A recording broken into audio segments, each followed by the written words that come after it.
Hello friends, welcome to my YouTube channel Deepak learn life में आपका स्वागत है। आशा करता हूँ, उम्मीद करता हूँ आप सभी अच्छे होंगे। और आप सभी को एक न्यूज़ तो पता ही पड़ गई होगी कि सीटेट दिसंबर को लेके कि आपका जो सीटेट दिसंबर का जो 20वां संस्करण होने वाला है, तो उसका डेट आ चुका है। और उसका 17 तारीख से आपका फॉर्म अप्लाई होना स्टार्ट हो जाएगा। और उसकी लास्ट डेट है 16 अक्टूबर है उसकी लास्ट डेट। तो 17 सितंबर से स्टार्ट होकर 16 अक्टूबर लास्ट डेट है उसकी। तो मतलब इस वीडियो के माध्यम से हम आप सभी को ये बताएंगे कि उसका फीस कितना रहने वाला है। और उसका मतलब जो पहले आपका अंदर एक ही चीज़ चल रहा था कि उसका सिलेबस चेंज होगा या नहीं होगा, तो मैं इस चीज़ को आपसे अवगत करा दूं कि जो सीटेट का 20वां संस्करण होने वाला है, तो उसको लेके एक चीज़ है कि उसका जो सिलेबस है वो बिल्कुल भी चेंज नहीं हुआ है। तो वही बात करें तो नो चेंज सिलेबस। तो सिलेबस बिल्कुल चेंज नहीं हुआ, वही सिलेबस है जो आपका पहले था। पहले ये मतलब सुनने में आ रहा था कि उसका एग्जाम एंट्री कराएगा, ये कराएगा। काफ़ी सारा मतलब कन्फ्यूजन था कि अब की बार पता नहीं क्या सिलेबस आएगा क्या नहीं आएगा। बट अब ऐसा कुछ है नहीं, जो आपका सिलेबस पहले था वही सिलेबस अभी है। तो आपको अब ज़्यादा दिक्कत नहीं होगी। एग्ज़ाम अगर आप अच्छे से पढ़ के दोगे तो आराम से क्वालिफाई हो जाएगा।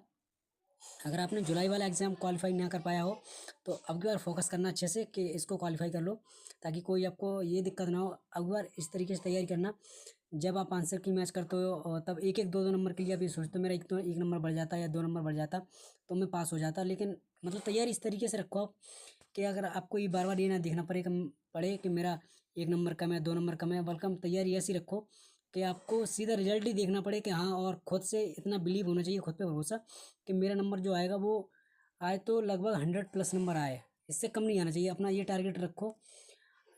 लगभग मेरे हिसाब से अगर आपको टारगेट रखना है तो वो 120+ रखो। तब जाके अगर आप 120+ की तैयारी करोगे तब जाके आपके 100 नंबर आएंगे। अगर आप ये सोचो कि हम 100 की तैयारी करेंगे, तब आप क्या होता है, तब आप जाके कभी 75 पे अटक जाते हो, कभी 80 पे अटक जाते हो, तब ये हाल होता है। इस वजह से मेरा एक ही मानना है कि आप ये सोचो कि हमें 120 नंबर लाने हैं। जब आप 120 की तैयारी करके चलोगे तब जाके आपके 100 नंबर आएंगे। तो बात करेंगे कि उसका फॉर्म अप्लाई डेट कब है कब नहीं है, किस हिसाब से। तो आपको यहाँ से स्टार्ट है। तो सीटेट का जो संस्करण 20वां संस्करण है वो मतलब आज उसने अपने नोटिफिकेशन में डाल दिया है। तो 1 दिसंबर को इसका एग्ज़ाम है और सब चीज़ मेंशन कर रखी है। पेपर कब होगा, कितने टाइम पर होगा, हर चीज़ आपको इसमें देखने को मिलेगी। तो यहाँ आपको दिखाई भी दे रहा होगा कि डेट ऑफ एग्जामिनेशन है, यहाँ आपको दिखाई दे रहा होगा ये तारीख को 1 दिसंबर, यानी कि जो आपका लास्ट महीना होता है। तो 1 दिसंबर को आपका एग्ज़ाम है। और एग्ज़ाम के साथ हम बात करेंगे कि पेपर सेकंड किस शिफ्ट में होगा, पेपर वन किस शिफ्ट में होगा, दोनों दे रखा है। तो वही बात करेंगे। तो बात करें तो यहाँ आपको दिखाई दे रहा है डेट ऑफ एग्ज़ाम 1/12/2024। आपका जो पेपर सेकंड है यहाँ है। और इसका थोड़ा कलर चेंज कर लें। तो आपको ये दिखाई पेपर फर्स्ट है, ऊपर है पेपर सेकंड। तो इस तरीके से आपको पेपर फर्स्ट, पेपर सेकंड और पेपर फर्स्ट ये दिखाई दे रहा होगा। तो जो पेपर सेकंड है ये आपका लगभग पिछले साल से स्टार्ट हो गया कि जो पेपर सेकंड है वो आपका मॉर्निंग शिफ्ट में होने लगा है, और पेपर फर्स्ट है वो आपका इवनिंग शिफ्ट में होता है। तो जो पेपर सेकंड है आपका वो 9:30 बजे से स्टार्ट होगा और 12 बजे तक चलेगा दोपहर में। वहीं बात करें पेपर फर्स्ट की, तो ये शाम को स्टार्ट होगा इवनिंग शिफ्ट में, 2:30 बजे से स्टार्ट होगा और 5 बजे तक ये वाला पेपर जो है ये वाला चलेगा। अब हम बात करेंगे कि उसका एग्ज़ाम की फ़ीस कितनी है कितनी नहीं है।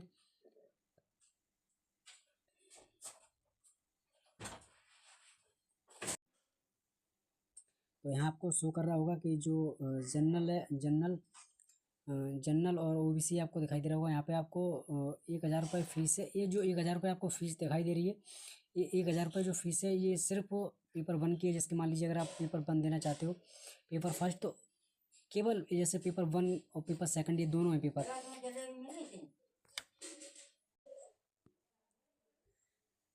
तो जैसे कि मैंने आपको बताया कि मतलब जैसे कि मान लीजिए पेपर अगर आपको फर्स्ट केवल पेपर एक देना चाहते हो, जैसे कि मान लीजिए अगर आप पेपर सिंगल देना चाहते हो, जैसे अगर आप सिंगल भरना चाहते हो पेपर वन, या आप सिंगल देना चाहते हो पेपर टू, जैसे बीएड वाले बीटीसी वाले कैंडिडेट हो गए, तो वो बीटीसी वाले क्या होता है, पेपर फर्स्ट यानी कि पेपर जो प्रथम होता है वो देते हैं। वही बात करें अगर बीएड वाले जो कैंडिडेट होते हैं जो, तो बीएड वालों की बात करें तो उनकी पेपर सेकंड देते हैं। और अगर मतलब अगर आपकी इच्छा है पेपर दोनों एक साथ डालने की, पेपर फर्स्ट और सेकंड दोनों एक साथ अगर डालने की इच्छा है, तो दोनों दे सकते हो आप पेपर, उसका कोई इशू नहीं है। उसके लिए आपको क्या होता है कि दोनों आपको यहाँ दिखाई दे रहा होगा, उसके लिए अगर दोनों पेपर डालोगे तो 1200 रुपये फीस पेमेंट करना पड़ेगा। और यहाँ लिखा ओनली पेपर वन है, आपको दिखाई दे रहा होगा ओनली पेपर वन। अगर पेपर ओनली वन देना चाहते हो तो उसके लिए आपको 1000 रुपये पे करना पड़ेगा। और भैया अगर बात करेंगे SC ST की, तो उनके लिए फ़ीस पेपर अगर सिंगल देना चाहते हो तो 500 रुपये है। अगर दोनों पेपर एक साथ देना चाहते हैं तो उनके लिए 600 रुपये फ़ीस है। इस तरीके से आपको दिखाई दे रहा होगा। अब हम बात करेंगे आगे किसका सिलेबस। अब आगे बात करते हैं थोड़ा हम इसका, ये फ़ीस का हो गया यहाँ तक। अब थोड़ा हम बात करेंगे पेपर फर्स्ट या पेपर सेकंड दोनों के लिए फ़ीस का ड्यूरेशन सेम ही है, उसमें कोई बदलाव नहीं है किसी भी तरीके से। तो अब हम बात करेंगे कि ये भी हो गया कि पेपर फर्स्ट हो, मतलब दोनों एक ही चीज़ दे रखा है। सिलेबस की बात करेंगे। हाँ ये और बात कर, यहाँ और थोड़ा बात करना है इसका, और थोड़ा देख लें। यहाँ आपको दिखाई दे रहा होगा। तो ये पेपर फर्स्ट यानी कि जो PRT वाला होता है, PRT का होता है, उसका सिलेबस एक बार आपको, मतलब सिलेबस तो कुछ चेंज हुआ नहीं है। तो उसके अकॉर्डिंग अगर देखें तो जो आपका CDP पहले आता था, तो 30 नंबर का CDP है, वो सेम वैसे ही रखा गया है। वहीं बात करें मैथमेटिक की तो उसमें भी 30 नंबर का है। और उसके बाद में EVS इन्वायरमेंट की बात करें सेक्शन की, उसका 30 नंबर का है। लैंग्वेज फर्स्ट और सेकंड तो वो भी क्या है, 33 नंबर का। इस तरीके से टोटल जो क्वेश्चन है वो 150 है, और 150 क्वेश्चन है, 150 ही क्या है, 150 ही मार्क के टोटल क्वेश्चन। तो इस तरीके से आपको कोई चेंजमेंट नहीं देखने को मिला, जैसे पहले पेपर दे देते वैसे ही ये पेपर आपको देखने को मिलेगा। तो ये बात होगी पेपर फर्स्ट की, PRT वालों की। PRT में जो सिलेबस था उसका, तो टोटल कितना 5 सेक्शन में बटा हुआ है। पहला है CDP, दूसरा है मैथमेटिक, और तीसरा है इन्वायरमेंट स्टडीज। आपको यहाँ से स्टार्टिंग से दिखाएं। पहला आपका है CDP, और वहीं बात करें दूसरा मैथमेटिक, तीसरा EVS इन्वायरमेंट स्टडीज़। वहीं बात करें लैंग्वेज, जो फर्स्ट में आपको एक एक लैंग्वेज सेलेक्ट करनी पड़ती है, या तो आप हिंदी करो या इंग्लिश करो। और लैंग्वेज सेकंड में भी आपको इंग्लिश या संस्कृत में से कोई एक लैंग्वेज आप सेलेक्ट कर सकते हो। इस तरीके से 2 लैंग्वेज दे रखी हैं। 33 नंबर की, अगर 33 नंबर का टोटल देखें तो 150 नंबर का हो जाता है। ये किसका मैंने बात किया, ये बात की मैंने PRT वालों की, PRT वालों के लिए। अब हम बात करेंगे आगे थोड़ा कि पेपर सेकंड वालों के लिए बात करेंगे। तो ये जो आपको दिखाई दे रहा होगा, ये टोटल है जो 20 लैंग्वेज होती है ना, मतलब सीटेड 20 लैंग्वेज में अपना पेपर कंडक्ट कराता है। तो ये टोटल इस 20 लैंग्वेज में है। पूरे भारत में पेपर होता है, 136 शहर में ये एग्ज़ाम होगा। तो इस तरीके से सीटेट ने अपना दे रखा है। अब वही बात करेंगे पेपर ये वाला हो गया जूनियर का। तो जूनियर वालों के लिए जो 6 to 8 होता है उसके लिए, तो उसका सिलेबस क्या है, ये आपको CDP दिखाई दे रहा होगा पहला पोर्शन। ये आपको सेम पेपर वन और पेपर टू में सेम देखने को मिलता है। और लैंग्वेज ये दोनों होगा ये, यानी कि 3 ऐसे होते हैं, 33 नंबर के 3 पार्ट ऐसे होते हैं, लैंग्वेज का और CDP का। ये आपको 33 नंबर के, यानी कि टोटल अगर बात करें तो 90 नंबर का सेम कंटेंट देखने को मिलता है पेपर वन और पेपर सेकंड में। इसमें कोई बदलाव नहीं होता, बस थोड़ा चेंजमेंट पेपर सेकंड में होता है। अगर आपने BSc की है तो आपको मैथ एंड साइंस दो, मतलब मैथ साइंस चूज करना है।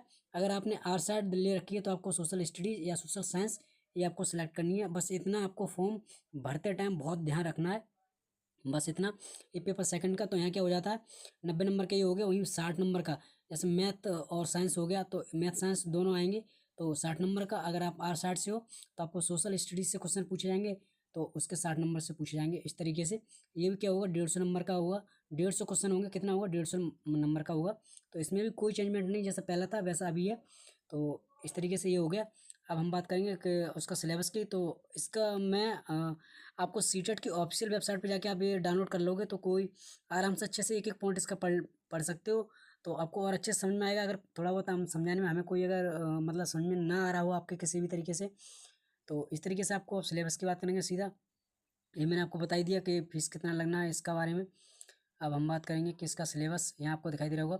सिलेबस तो आपको एक चीज़ ध्यान रखनी है इस चीज़ का बहुत ज़्यादा, कि अगर आप PRT का एक पेपर दे रहे हो, जैसे PRT का अगर आप दे रहे हो तो PRT में एक चीज़ क्या है, जैसे CDP का आपका 30 नंबर हो गया, तो 15 नंबर में आपको दिखाई दे रहा होगा यहाँ 15 नंबर लिखा है। 15 नंबर में क्या आएगा, चाइल्ड डेवलपमेंट एंड पैडागोजी, यानी कि चाइल्ड डेवलपमेंट से, बाल विकास से आपको 15 नंबर क्वेश्चन पूछा जाएगा। वहीं इसको 3 भागों में डिवाइड किया गया है। चाइल्ड डेवलप मतलब जो CDP होती है 3 भागों में डिवाइड की गई है। और 15 नंबर का ऊपर हो गया चाइल्ड डेवलपमेंट, उसके बाद में हो गया कॉन्सेप्ट ऑफ, ये वाला हो गया कॉन्सेप्ट। अरे कहाँ है, ओपन हो जाए भाई। ये आपको हो गया 5 नंबर का, जो मतलब दिव्यांग छात्र होते हैं उन्हें किस तरीके से आपको ध्यान में रख के उनको पढ़ाई करानी है, किस तरीके से उन्हें इस चीज़ के ऊपर ये लिखा concept of inclusive education and understanding children with special needs, जो दिव्यांग छात्र होते हैं। और उसके बाद में 10 नंबर की बात करेंगे यहाँ पर, तो ये हो गया लर्निंग एंड पैडागोजी से, यानी कि 5 और 10 ये कितना हो गया 15, और ऊपर मैंने आपको बताया था 15। इस तरीके से 3 भागों में 30 नंबर का हो गया बाल विकास। फिर वही बात करेंगे और अदर सब्जेक्ट की, जैसे कि मैथ हो गया, मैथ अब हम बात करेंगे यहाँ पे, आपको आ जाओ, मैथ हो गया, हिंदी हो गई, मतलब मैथ और लैंग्वेज की बात करेंगे, ईवीएस हो गया पोर्शन। तो इनमें क्या होता है 15 नंबर का आपका क्या होता है कंटेंट होता है, कंटेंट से क्वेश्चन पूछे जाते हैं। और वहीं बात करेंगे कि उसके बाद में पैडागोजी से 15 नंबर, पैडागोजी से 15 नंबर पूछे जाएंगे। इस तरीके से अगर देखें टोटल नंबर कितना होता है 30 नंबर इनका भी हो जाता है, 15 15 मिला के 15 कॉन्टेंट, कॉन्टेंट का 15 पैडागोजी का, इस तरीके से आते हैं। तो हम आपको यही बता रहे हैं, मैंने भी सीटेट का एग्ज़ाम दिया, 2 बार दिया, 2 बार क्वालिफाई है मेरा सीटेट ऑलरेडी पहले से। तो आपको तैयारी किस तरीके से करना है, तो पहले आपको क्या करना, सबसे पहले आपको मेन मोटिव, कोई भी अगर एग्जाम की प्रिपरेशन कर रहे हो, सीटेट नहीं एनी अदर कोई भी एग्जाम हो, तो उसके लिए सबसे पहले मेन मोटिव आपका ये होना चाहिए, आपका उसका सिलेबस पूरा अच्छे से एक बार देख लेना है। सिलेबस एनालिसिस अगर आपने अच्छे से कर लिया, फिर उसके बाद में उसका प्रीवियस ईयर पेपर देखो। 2 चीज़ बहुत मस्ट होती हैं, अगर आपने ये 2 चीज़ देख ली, फिर आपको 2 चीज़ देखने के बाद में आपको खुद से चूज करना पड़ेगा कि आपको सेल्फ स्टडी करनी है या खुद से मतलब कोचिंग वोचिंग लेके या ऑनलाइन किसी का बैच करके पढ़ने में आपको ईजी लगता है, वैसे आप पढ़ सकते हो। तो आपको दिखाई दे रहा होगा इस तरीके से। तो ऐसी सेम मतलब सिलेबस जो पेपर सेकंड का है, यहाँ पेपर सेकंड का है, चाइल्ड डेवलपमेंट और लैंग्वेज का सेम है, लेकिन हाँ यहाँ पर थोड़ा उनका चेंज हो जाता है मैथमेटिक का। अब मैथमेटिक की बात करेंगे, उनका पेपर सेकंड का मैथमेटिक में, तो मैथमेटिक्स से कितने क्वेश्चन आते हैं यहाँ आपको दिखाई दे रहा है 30 नंबर, और कॉन्टेंट से कितने नंबर आते हैं 20 नंबर। इस तरीके से टोटल 60 नंबर होते हैं। यहाँ हो गया टोटल कितने 30 20 कितने हो गए 50 हो गया। ये आपका मैथमेटिक और कॉन्टेंट का, मतलब मैथमेटिक का 30 क्वेश्चन हो गया, कॉन्टेंट से कितना, मैथमेटिक के अंदर कंटेंट आएगा 20 नंबर का, और मैथ आएगा जो वो आएगा उसमें जो पेडागोजी आएगी 10 नंबर की। ये मैथ का हो गया पोर्शन 60 नंबर के अंतर्गत। अब हम वही बात करेंगे कि आपको उसके बाद में 10 नंबर का ये पेडागोजी आपको दिखाई दे रहा होगा, 10 नंबर का ये पेडागोजी हो गया। अब आ जाओ साइंस के अंदर, साइंस में किस तरीके से पूछा जाएगा, तो साइंस में क्या होगा, साइंस के अंदर जो कंटेंट होगा, मतलब टोटल कितना होगा 30 नंबर का ही होगा। कंटेंट आपका कितने का होगा 20 नंबर का, और 10 नंबर का क्या पूछा जाएगा, 10 नंबर का इसके अंदर पेडागोजी पूछा जाएगा। यहाँ आपको दिखाई दे रहा होगा 10 नंबर का, अरे क्या हो गया, ये दिखाई दे रहा होगा पैडागोजी 10 नंबर का। इस तरीके से 30 30 टोटल 60 नंबर होते हैं। तो 60 नंबर के अंदर जैसे मैथ है, मैथ में 30 नंबर आएगा। साइंस में टोटल कितना आएगा, साइंस में 30 नंबर आएगा। टोटल कितना हो रहा है 60 नंबर। इस 60 नंबर में क्या होगा 20 20 नंबर का दोनों तरफ से क्या होगा कंटेंट होगा, 40 नंबर हो गया। और 10 10 नंबर का क्या होगा 10 नंबर का पैडागोजी होगा। इस तरीके से टोटल कितना हो रहा है 60 नंबर हो जाता है आपका। तो और कोई दिक्कत नहीं है, आप बस हमने जो बोला कंटेंट आपको पहले सिलेबस देखना, उसके बाद में आपको अच्छे से एनालिसिस करके प्रीवियस ईयर पेपर ले मतलब प्रीवियस ईयर पेपर देखना है। इस तरीके से आपको तैयारी करनी है। तो ये मैंने सबको कुछ बता दिया है। बाय द वे कोई मिस्टेक रही हो तो उसके लिए हमें क्षमा करना, माफ़ी चाहता हूँ उसके लिए। अगर कोई बताने में आपको समझा नहीं पाया ठीक से, एक बार आप सीटेट की ऑफिशियल वेबसाइट पर जाके इसको डाउनलोड करके खुद से भी अच्छे से रीड कर सकते हो, पढ़ सकते हो क्या मतलब इसमें दे रखा है क्या नहीं दे रखा है। तो वीडियो पसंद आए तो वीडियो को लाइक कर देना, चैनल को सब्सक्राइब कर लेना, ताकि टीचिंग से जुड़ा कोई जानकारी दूँ तो उसका नोटिफिकेशन आपके पास पहुँच जाए। मैं ज़्यादा वीडियो बनाता नहीं हूँ, मैं वीडियो उसी के ऊपर बनाता हूँ जो मतलब लगता है कि हाँ वीडियो बनाना चाहिए। तो इसलिए चैनल को सब्सक्राइब जरूर कर लेना। Thank you so much, wish you all the best, और भगवान करे आपके बार जो भी सीटेट का एग्जाम दो तो उसमें आप 100% पास हो जाओ। बस अपना मेहनत कंटेंट कंटिन्यू अच्छे से करते रहो।